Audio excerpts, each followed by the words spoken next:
Hello, magandang umaga. Tagal nating naghintay, no?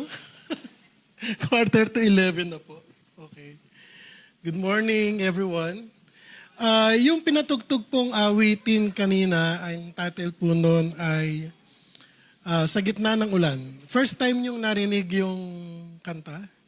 Ako rin. Actually, napakinggan ko to nung una ko tong dinala sa pinagbuhatan sa Pasig. So anyway, parang uso na naman po kasi ang ubo at sipon. Mukhang meron akong simptomas na magkakaroon ako ng sipon at ubo. Anyway, pakita po natin yung ating splash, ay yung ating presentation material. Ang nakikita ko dito sa gitna ng ulan, ano nakikita niyo? Okay. Yan, magandang umaga ulit. October, bakit 19? Dapat 26 na, di ba? 61 days na lang, malapit na yung Christmas. Malapit na rin akong tumanda. December na naman ako. Pero thank God, 64 na ako by December 7. Excited na ba kayo sa Christmas? Hindi, no? Hindi kayo excited? For some reasons, yung iba excited, yung iba hindi. Ako, okay lang. Okay lang. So anyway, sa ating mensahe ngayong umaga, ang ating pong title ay yung I uplift, Jesus is my everything. So ito po yung naging tema ng ating mga mensahe. I think itong buong October. So ako po yung na-assign for the last Sunday ng October. So bago ko po bigay yung aking mensahe, i-recap po natin yung mga mensahe na binigay sa atin ng ating mga kapatid. Noong October 5, sana itong mga nakarang linggo, dito rin kayo. No? Kung wala kayo, ngayon nyo lang makikita ulit to. Noong October 5, si Pastor Rolly po yung nagdala ng mensahe. Ang kanyang naging tema ng mensahe ay Give God Your Day. Ibigay natin sa Panginoon ang ating araw. Ginamit po natin yung awit, chapter 5, verse 3. Noong October 12, birthday ni Nanay Melia, pa-cute dito si Pastor Elijo. Nag-grab na ako ng picture sa Facebook. Dinala niya yung God has breath on me, His life. Ginamit niya yung awit 103 verse 5. Noong October 19, binigay naman po ni Brother Aldrin Isidoro, ang kanyang naging mensahe ay tungkol sa God's goodness is breaking me down. Ginamit na naman po ang Romans chapter 2 verse 4. At today, ibibigay ko sa maiksing mensahe yung bottomless riches na ginamit po natin yung verse o book ng Philippians 4:19. Sa next slide naman po, dahil pinanood ko yung mga mensahe ng mga nakaraang linggo, pinag-aralan ko at nagkaroon ako ng mga sariling takeaway doon sa mensahe. Doon sa October 5, binanggit po ni Pastor Rolly, sinabi niya dito ang oras ay isang divine na regalo ng ating Panginoong Hesus. It is our God who wakes up every day. Sabi niya nga doon sa video, sa kanyang mensahe, every gising is a blessing, na itong mga nakaraang taon, lagi kong binabanggit sa aking mensahe, na pagmulat nating ating mata every day is actually a blessing already. Dahil alam natin, hindi lahat ng mga tao hindi nagising ngayong umaga. Kaya yung oras na binibigay ng Panginoon sa atin, by itself ay isang regalo. Pero sabi niya rin po doon sa mensahe, lahat po tayo ay accountable sa ating Panginoon kung paano natin ginagamit ang oras natin every day. I-emphasize lang natin yung tema natin itong October. Sabi nga natin, Jesus is my everything. Nung nalaman ko po ito yung parang tema for the month of October, gaano katotoo sa ating buhay na ang Panginoong Yesus ay everything natin? Mahirap sagutin kasi alam ko by myself hindi siya ang aking lahat. Sa ngayon, kung paano ko ginugugol ang oras ko. Kaya napakahalagang mensahe, paano natin mapapatunayan sa ating Panginoong Yesus para i-declare siya, Jesus is my everything. Is that real? Totoo ba siya sa ating buhay? Kung paano natin kinukonsume ang ating oras every day, does it reflect that Jesus is everything or Jesus is our everything? Ang sagot ko, maaaring yun ang sagot nyo, pero hindi natin sagutin kung siya nga ba talaga ang ating lahat. Yes. Pero kung kapag babasihan natin yung oras, kung paano natin ina-spend ang ating oras every day, maybe not, Jesus is our everything. So tayo ang makakasagot nun. Noong October 12 naman, sabi naman habang pinapanood ko yung mensahe ni Pastor Elijo, doon ko lang nalaman kung ano ibig sabihin ng SKL. Dati ko pa tinatanong, ano kaya SKL? Nung pinapanood ko yung message ni Elijo, ang ibig pa lang sabihin ng SKL, share ko lang. Sabi ko, okay. So every time na makakapanood tayo ng video, dapat meron tayong napipick up na bagong learning. So ito yung learning ko kay Elijo noong October 12. Pero sabi niya doon sa mensahe, when you get disconnected from God, we are drained. Meaning, kapag ang layo na natin, disconnected tayo sa Panginoon, ang buhay natin parang laging nakakapagod, walang excitement.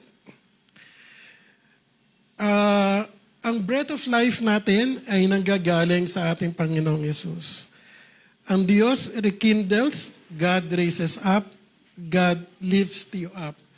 So ang key takeaway ko doon sa mensahe ni Brother Elijo, once we get disconnected from God, I think there are a lot of so many bad things that could possibly happen to you. Kasi disconnected na tayo kay God.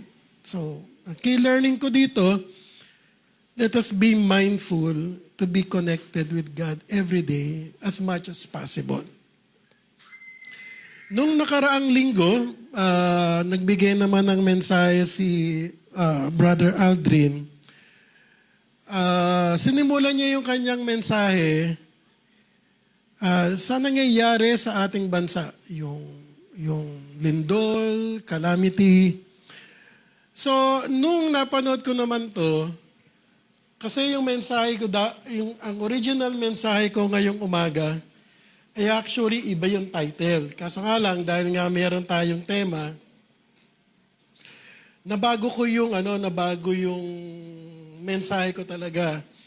Ang title talaga ng mensahe ko ngayong umaga ay, ang title dapat ng Dahil sa Ulan. So, nung napanood ko yung message ni Brother Aldrin nung Sunday, sinumulan niya doon sa calamity na nangyayari sa atin. So, siguro pagpapala ng Panginoon, pwede kong i-inject, naisingit ko yung mensahe ko ng Dahil sa Ulan. So, ito yung binanggit ni Brother Aldrin nung Sunday. So, next slide. Nagbigay din siya ng insight sa isang from an engineer's point of view.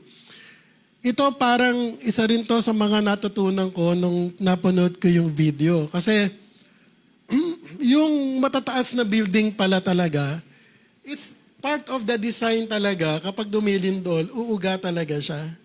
Kasi binabalansin niya yung galaw ng lupa. So para ang mensahe ni Brother Aldrin sa atin doon was normal na matakot siyempre pag may lindol. Pero yung kapag yung gumagalaw yung building, is part siya ng structure ng building.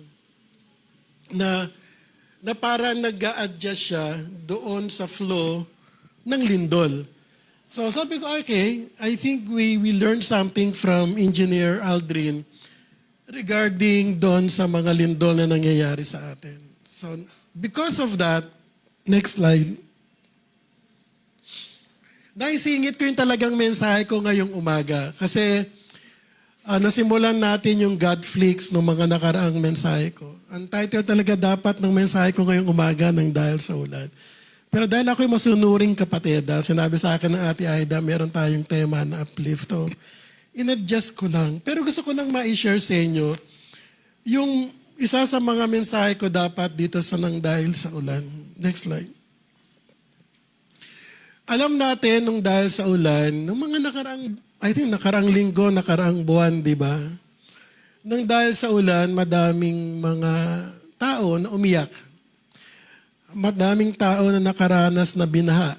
Madaming tao na yung kanilang bahay, lalo na sa probinsya, yung talagang dinala ng mga baha. So madami talagang umiyak nang dahil sa ulan. So next slide. Nung dahil sa ulan, apektado rin ng mga estudyante. Di ba? Pumasok sa school, paglabas ng eskwelahan, walang madaan ng daanan. So talagang nilakad nila yung baha. Even mga nag-o-opisina, lalo na sa Quezon City. Di ba? Nung dahil sa ulan,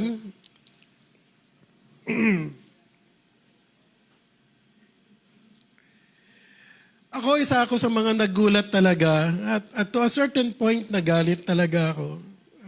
Namulat ako noon nung na-realize natin na grabe na pala yung nangyayari sa ating bansa. Kaya madaming taong lumabas nung September 21. Plano ko dapat magpunta doon kaso nga lang wala si Riz. So hindi ako nagpunta. Pero I think one thing na gusto kong ibigay na mensahe sa atin, Dahil sa baha, madami tayong na-discover na kamalian ng ating gobyerno, ng ating mga politicians. Pero nung na-discover ko yon, isang bagay ang tinanong ko sa sarili ko. Tinanong ko muna yung sarili ko. Ano ba yung pagkukulang ko? Ano ba yung pagkakamali ko na dapat ginawa ko na hindi ko ginawa? Kaya nangyari ang nangyari. So sana ang mensahe ng dahil sa ulan, kasi maganda naman talaga yung creation ng Panginoon sa atin sa ulan eh. Kaya kinreate ni Lord ng ulan for a purpose. Para sumagana, tumaba ang lupa, kaya ang mga pangangailangan ng mga tao ay mapunan.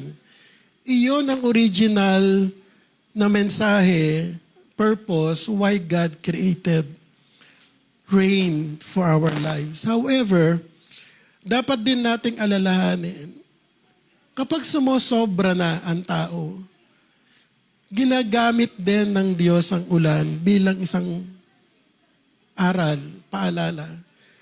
Alam natin yung nangyari kay Noah's Ark. Di ba? Napuno na si Lord. Di ba? Winipe out niya. Di ba? Winipe out niya. Di ba? Ang daming namatay. Di ba? So, ginamit niya rin ng ulan. Ginamit niya rin ng baha.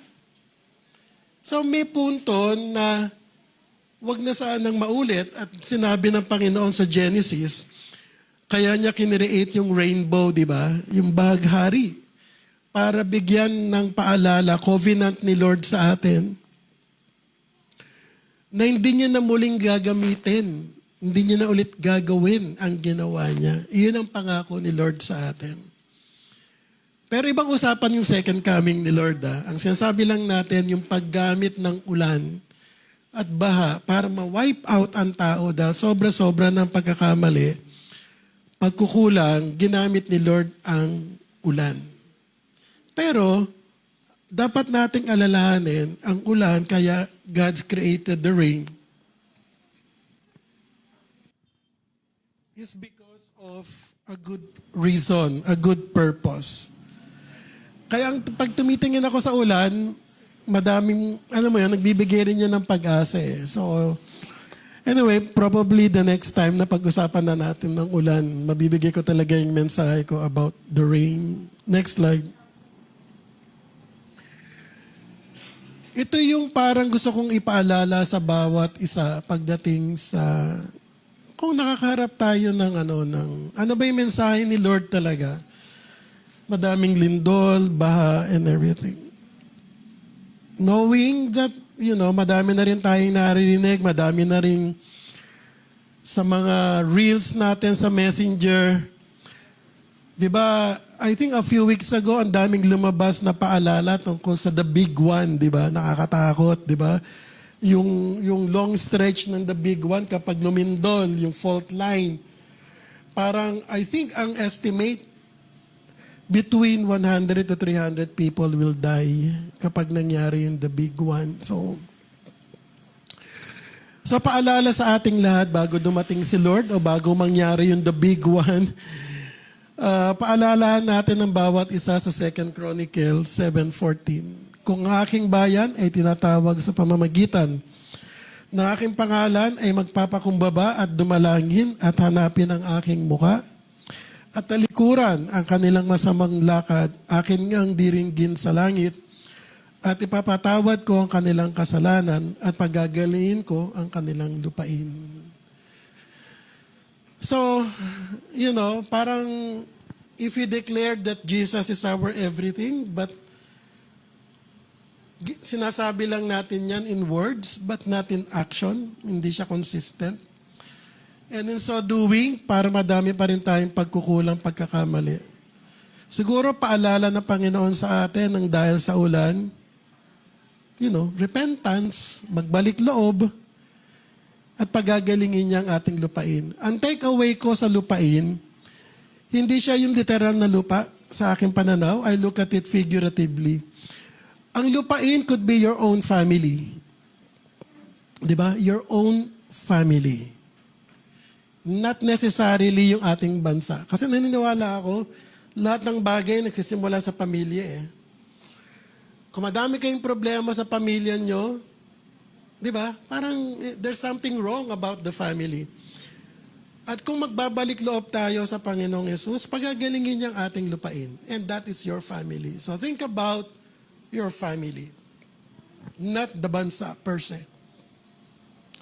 Kasi kung babalikan natin yung ating mga pamilya and put that together, tayong lahat, di ba? Parang lumalaki, lumalawak yung community natin. Kaya mag-start tayo dapat sa ating pamilya. So next slide, may 20 minutes na lang po ako. So, balik na tayo doon sa uplift kasi simple lang naman yung aking mensahe para sa uplift. Next. Nabanggit ni Engineer Aldrin kasi, the goodness of God is rich and abundant. So, parang alam natin, ang kabutihan ng Panginoon ay laging mayaman, laging puno, hindi nagkukulang. I think wala tayong problema at naiintindihan natin to. So, next slide. Binanggit din naman ni Aldrin. Next slide. God's goodness, ang kabutihan ng Panginoon, ay hindi maliit. It is rich, kumbaga mayaman, literal. Ginamit niya dito yung ang Panginoon ay mayaman sa pagbibigay ng grace sa ating buhay, ng mercy, ng mga supply, anong mga pangailangan natin. He is rich in giving things to enjoy. Lalo na sa Pilipinas. Di ba? Ang ganda-ganda ng Pilipinas. We are so rich in our natural resources. As compared to Japan, as compared to Vietnam, to Singapore, napakayaman ng natural resources ng Pilipinas. Pinaplundered lang tayo. And that's the sad part of it. He is rich in the strength He provides the Christian. So meaning to say, i-emphasize ko lang yung pangatlong bullet, yung He is rich in supplying our need. Sapat, sobra ang supply na binibigay ng Panginoon sa ating buhay. Huwag nating sukatin yung supply ng Panginoon in terms of financials alone. Kasi madami tayong libre sa buhay na, natatanggap natin every day. So gagamitin natin yung Philippians 4:19. Next slide. So ano ba ibig sabihin nung bottomless riches? So nagbigay ako ng simpleng analogy about bottomless riches. So ano ba ibig sabihin nun? Makikita po natin sa next slide. Next slide. Okay. Pag sinabi nating bottomless, unlimited, di ba? Parang yang, alam nyo ba kung sino nagsimula ng bottomless rice o unlimited rice? Sino nagsimula? Ha? Mang Inasal. Sino nagpauso ng bottomless iced tea? Ano? Bigla akong napaisip, sino pa nagsimula ng bottomless iced tea? Shakey's ba?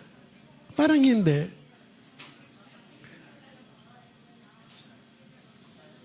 Cindy's? Wendy's? Whatever. Pero nagsimula na yung yung bottomless, di ba?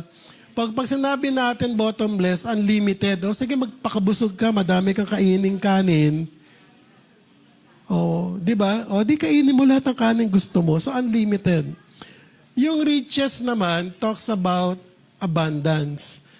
So pangako naman ni Lord sa atin yan na meron talaga siyang bottomless riches sa atin. Sa next slide, kaya nga yung bottomless riches ng Panginoon, makikita natin sa Philippians 4:19. Ito po yung, my God will meet all your needs. Ang ating Diyos, ibibigay niya lahat ng ating pangangailangan. Naniniwala ba tayo doon? Ako naniniwala. kung susukatin natin yung pangangailangan natin in terms of financials, I think gusto ko lang ma-share sa bawat isa yung isang bagay na siguro natutunan ko mga few years ago.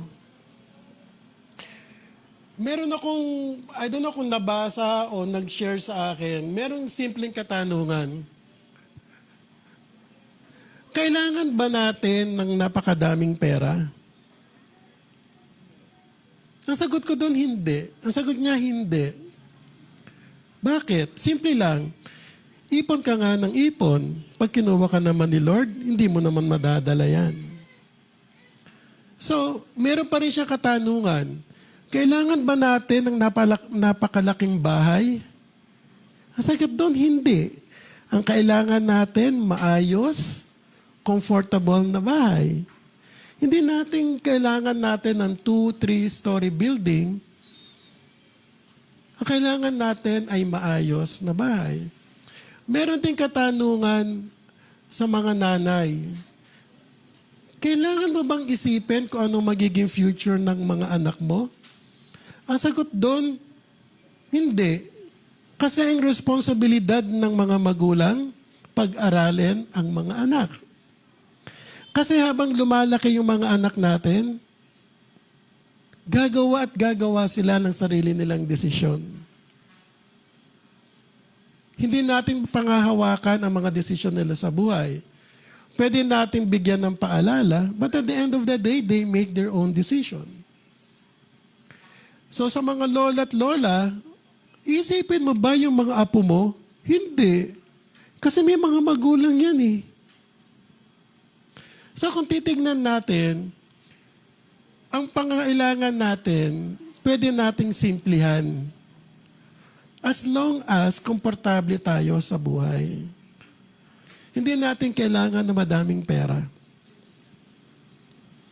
Kasi pag kinuha tayo ni Lord, may iwan din yan eh. Di ba? So ngayon, paano natin i-define yung supply all our needs? Ang Diyos kasi sa aking pananaw, siya ang nakakaalam na pangangailangan natin eh. Siya talaga nakakaalam. Maaring yung pagpapala ng Panginoon sa ibang tao from a financial standpoint, na maaring nagbibigay siya ng blessing worth millions, millions, millions, pero sa ilang binibigay 100,000 or 10,000, 30,000, kasi alam ni Lord, at that certain point in time, that is what you need. Kasi baka nasa isip natin, Lord, ito yung need ko kasi bla bla bla bla. Di ba meron tayong simpleng katuruan? Ano bang difference ng need and wants?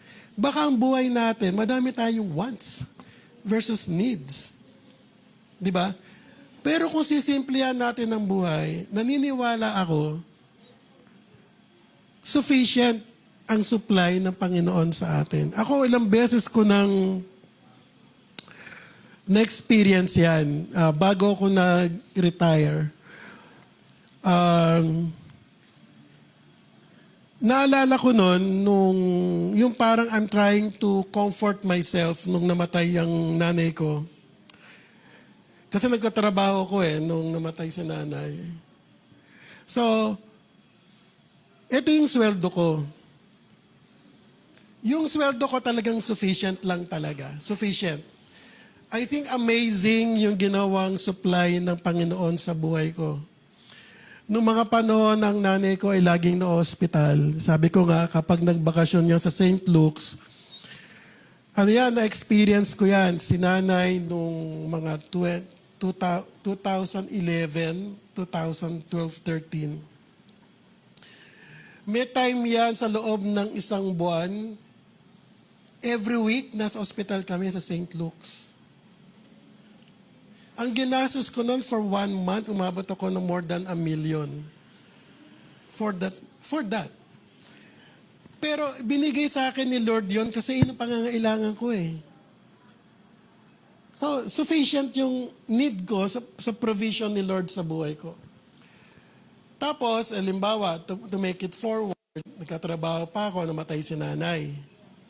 So, yung gastusin ko kay nanay, kumbaga, parang from a financial expenses, parang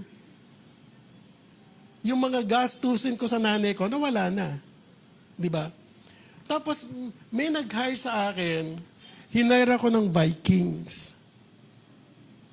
So ngayon, ang binigay na sweldo sa akin ni Lord, kung ito yung ginagastos ko kay nanay for nung 1 month, for every month nung nabubuhay siya, kasi at the minimum, ang gastos ko kay nanay noon, every month, 100,000 eh. Every month. So tinanggap ako ng Vikings. Ang galing-galing ni Lord mathematically. Kasi kung ano yung gastusin ko kay Lord, kung ano yung gastusin ko kay nanay, iyon ang pinay-cut sa akin ng Vikings. So sabi ko kay Lord, initially ang takeaway ko, Lord, sana man lamang in-enjoy ko muna man lang kahit ilang buwan. Yung gastusin ko kay nanay, ma-enjoy ko naman sa sarili ko. But then I comforted myself by saying, ang Diyos ang nakakaalam kung ano talaga yung pangangailangan natin. Tapos nag-retire na ako, di ba? Di naging mas matipid ako. So, kino-compute ko kung yung mga expenses ko for 1 month. Kasi naging prudent na ako eh. Tapos itong nakaraang buwan, because of my prayers kay Lord, I finally accepted an offer to be a consultant sa isang food din.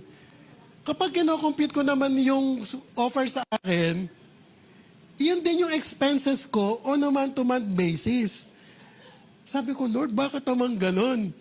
Yung parang tipong sana ginawa mo na lang ganito para, ano mo yun, parang meron akong sube. Parang ganun. But I came to realize, God defines our own needs. Sa aking pananaw. So dapat yung needs natin, congruent siya doon sa supply na ibibigay ni Lord sa atin. So therefore, ang key learning natin, you need to know what are your needs in life. Not wants. Simple lang equation. Kailangan mo ng cellphone, okay. Bumili ka ng cellphone. Huwag ka naman bibili ng iPhone 17. Pwede ka naman bumili ng simpleng phone. So that's your need. Pero ang wants mo, iPhone 17? Magkano yung iPhone 17? 64,000 yata. Pwede ka naman bumili ng phone worth 5,000. That's what I want you to understand. Ang supply ng Panginoon sa atin, laging sapat. Baka ang feeling nating nagkukulang, then you need to ask yourself, bakit nagkukulang? Kayo ang makakasagot nun, hindi ako. Ang gusto ko lang ma-realize nyo, there's no doubt God's supply for us is always sufficient. Hindi siya nagkukulang. So kung feeling nyo nagkukulang si Lord, tanungin natin ang sarili natin, bakit? Bakit? We all deserve to live comfortably, di ba? Kaya ako, nung tinanggap ko yung consulting work, offer sa akin, komportable na ako nun. Masaya na ako. Sabi ko nga kay AJ kanina, saan ko naman makukuha yung X amount na binigay sa akin buwan-buwan? Wala man akong ginagawa. Be happy na. Diba? That's why, sufficient lagi ang provisions ni Lord sa atin. Hindi siya nagkukulang.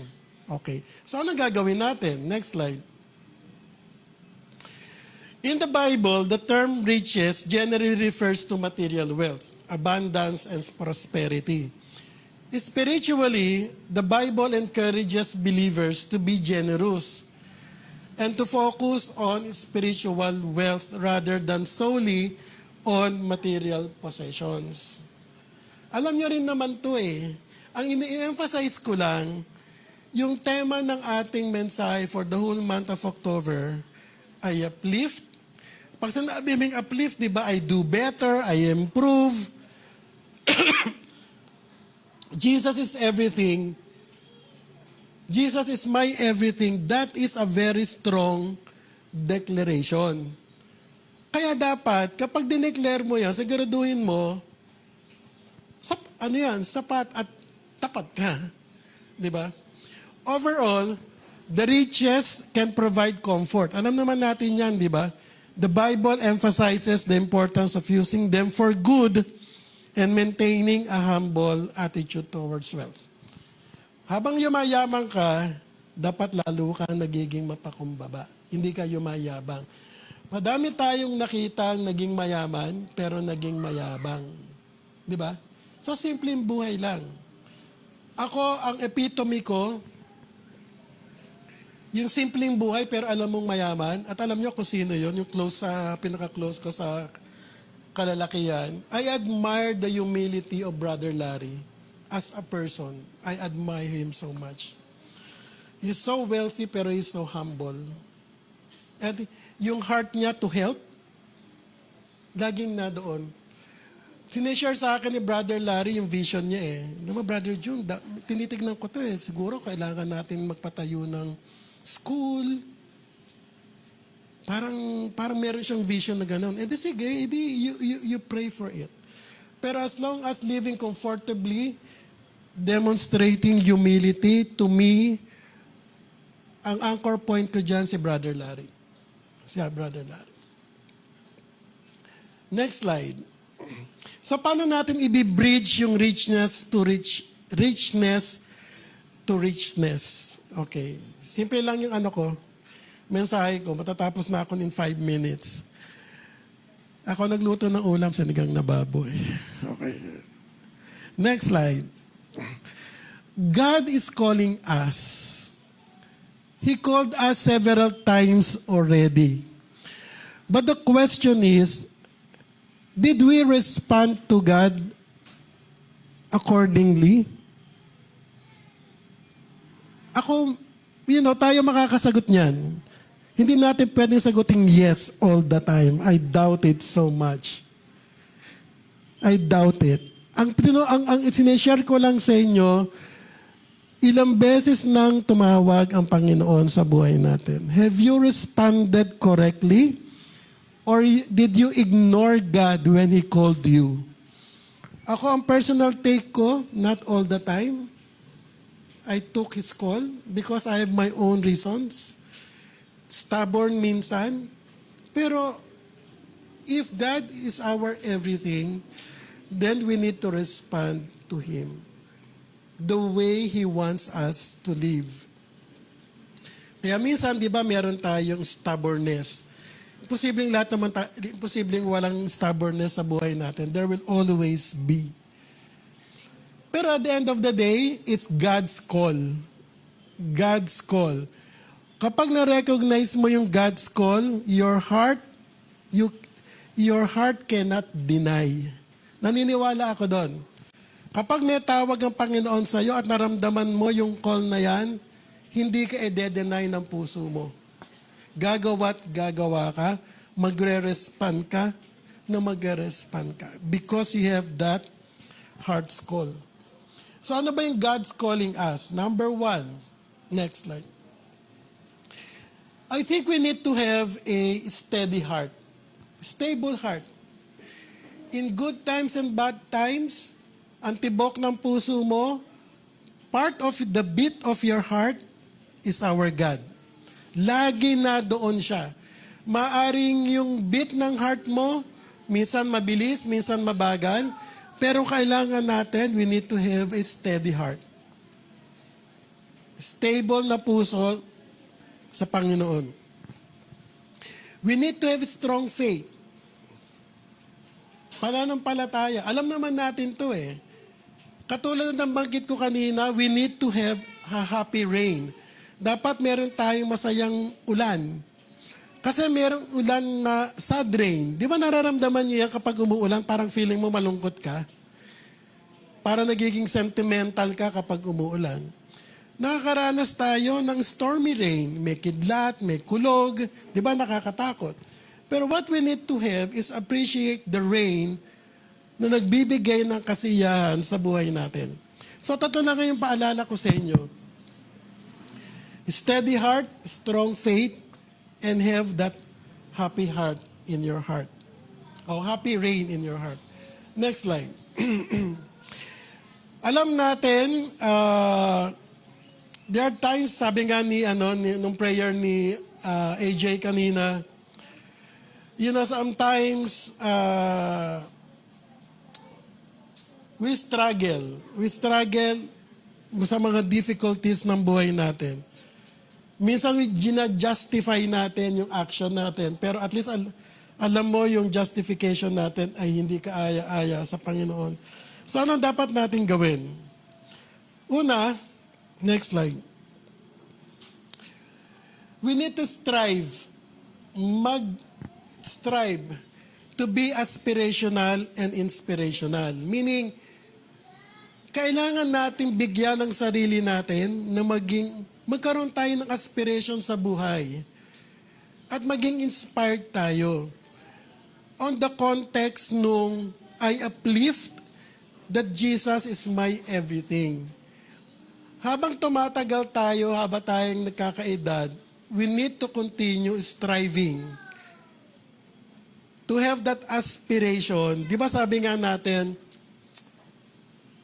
yung gusto nating mangyari when the Lord calls us, di ba ano gusto natin? Welcome, my good and faithful servant. Yun ang gusto nating marinig kay Lord eh. Kung kukunin tayo ni Lord by natural death, kung kukunin tayo ni Lord sa second coming niya, yun ang gusto nating marinig kay Lord eh. I-welcome tayo ni Lord. So habang di pa dumarating si Lord, at habang may ulan, may bagyo, whatever that is, let us strive to get aspiration and get inspired, leading towards when the Lord comes, maririnig natin yung mensahe ni Lord. So kaya ang sabi ko, simple lang, di ba?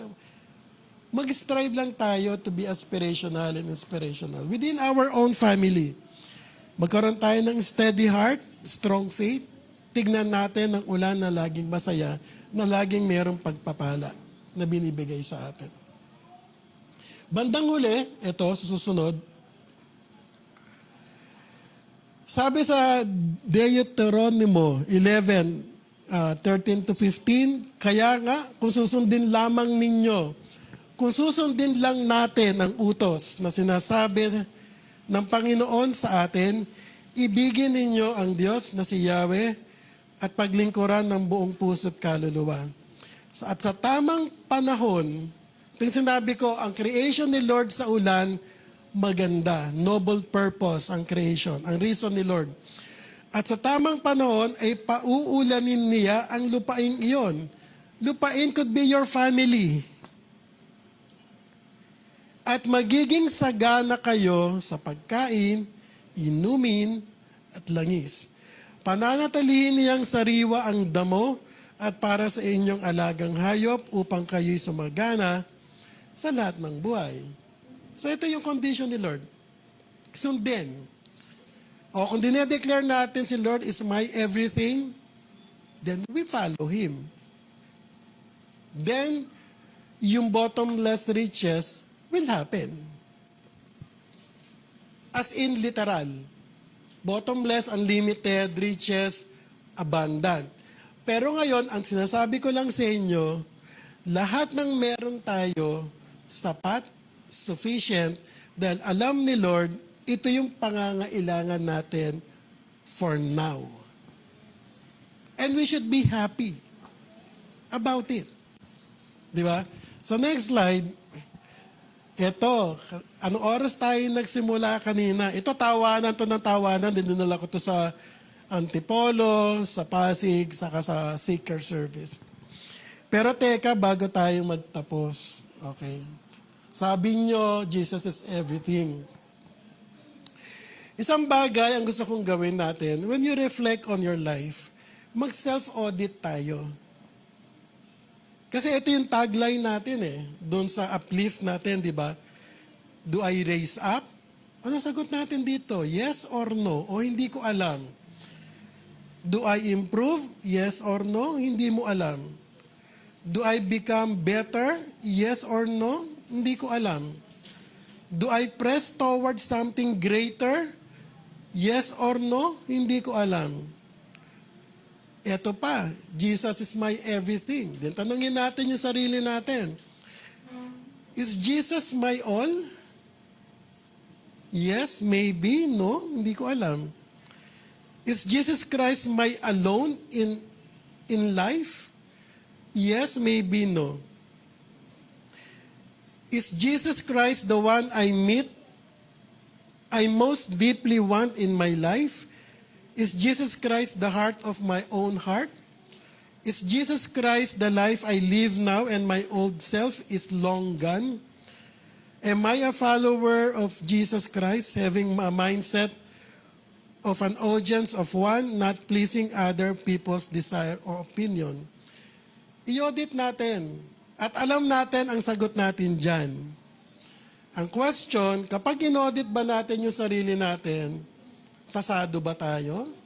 Baksak ba tayo? O 50-50 tayo? Kayo ang nakakaalam ng sagot. So then we think about, is Jesus my everything? Kayo ang nakakaalam ng sagot na yan. Sa puso mo, alam mo yung sagot.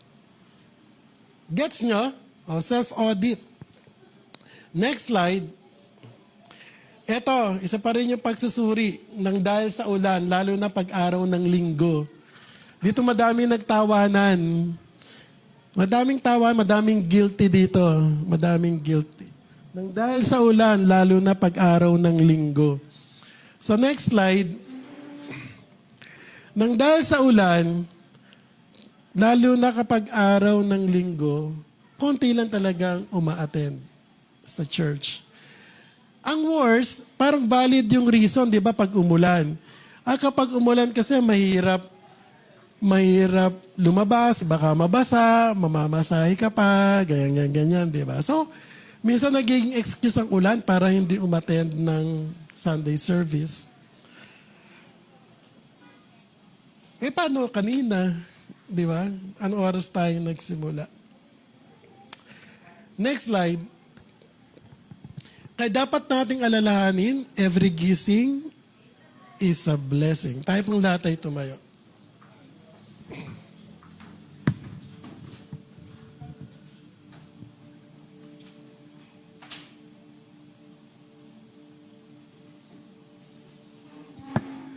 Saglit po tayong manalangin. Aming Diyos na makapangyarihan sa lahat.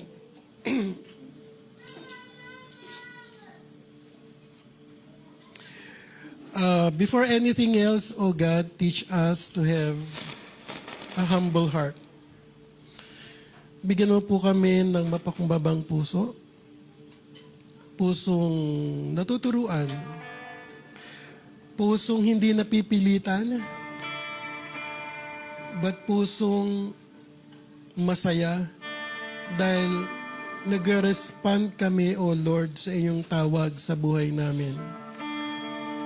Madami rin po kaming mga struggles sa buhay, madami rin kaming mga discomfort, madami rin kaming mga doubts, madami kaming cynicism sa buhay, naging cynical, maaring defensive, maaring offensive. Whatever our circumstances are, O Lord, forgive all our iniquities in our minds, in our thoughts, lalong-lalo na sa aming action.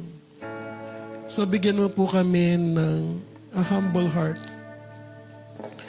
Bigyan mo po kami ng pusong mag-respond sa iyo, leading as we go through our life, na makatotohanang sabihin na ikaw ang aming lahat. So sana sa mga nakarinig, magkaroon ng pagkakataon na magmuni-muni, mag-reflect, at maisip po namin, nasaan ba kami o nasaan ka, Panginoong Hesus, sa aming buhay. So sana ito'y magbigay ng opportunity sa bawat isa na magkaroon ng reflection. Pero alam po namin, Panginoon, nothing is impossible with you, O God. So we give you praise, we give you glory, and we are so grateful for your continued forgiveness to all our shortcomings that had offended you. Pero ikaw ang Diyos na lagi nagpapatawad. ang papatawad mo ay muling nagbibigay sa amin ng pag-asa. So marami pong salamat sa privilege na to, O God. To God be the glory. Praise the Lord. Manatili po tayo sa presensya ng ating Panginoon. Yes, O Lord Jesus. We worship you, Lord.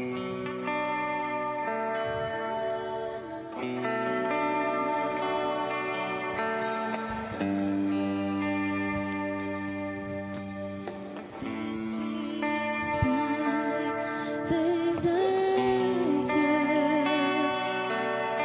to honor you, Lord, with all my heart. I worship you.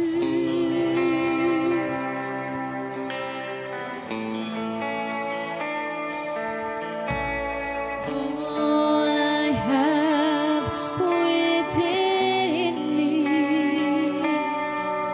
I give you praise.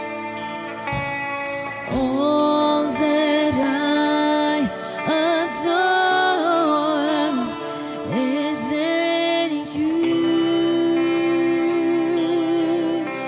Muli po ating awitin, Mrs. Melissa. This is my desire to honor you, Lord, with all my heart. I worship you.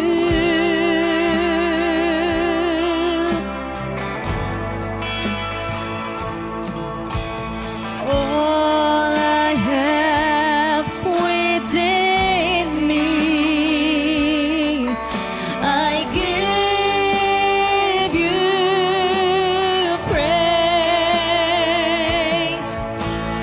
All that I adore is in you.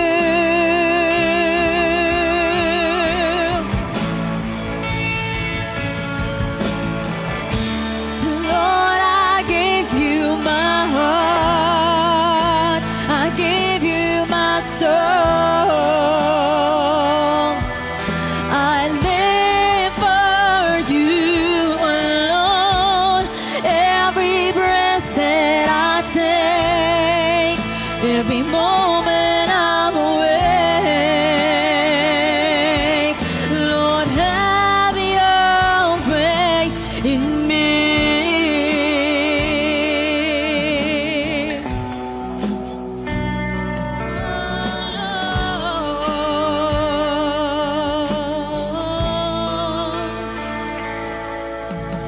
This is my desire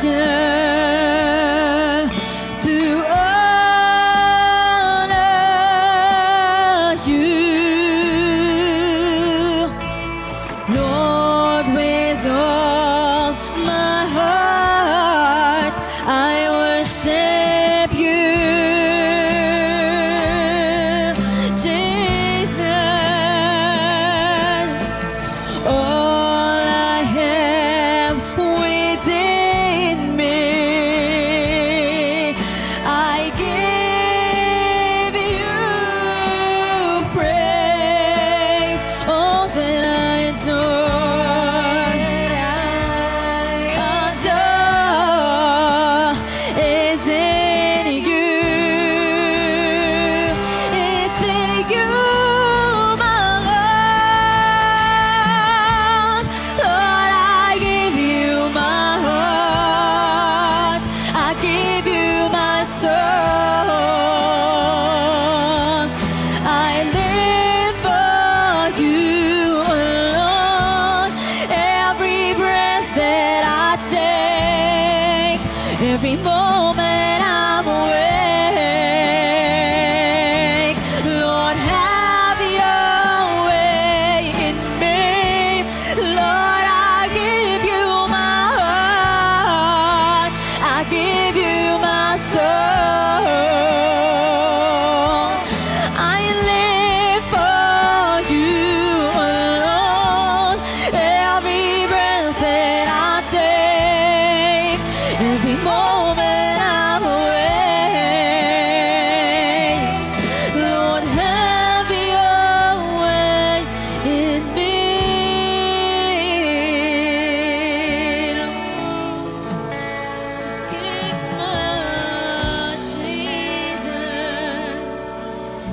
you declare this and make this a prayer?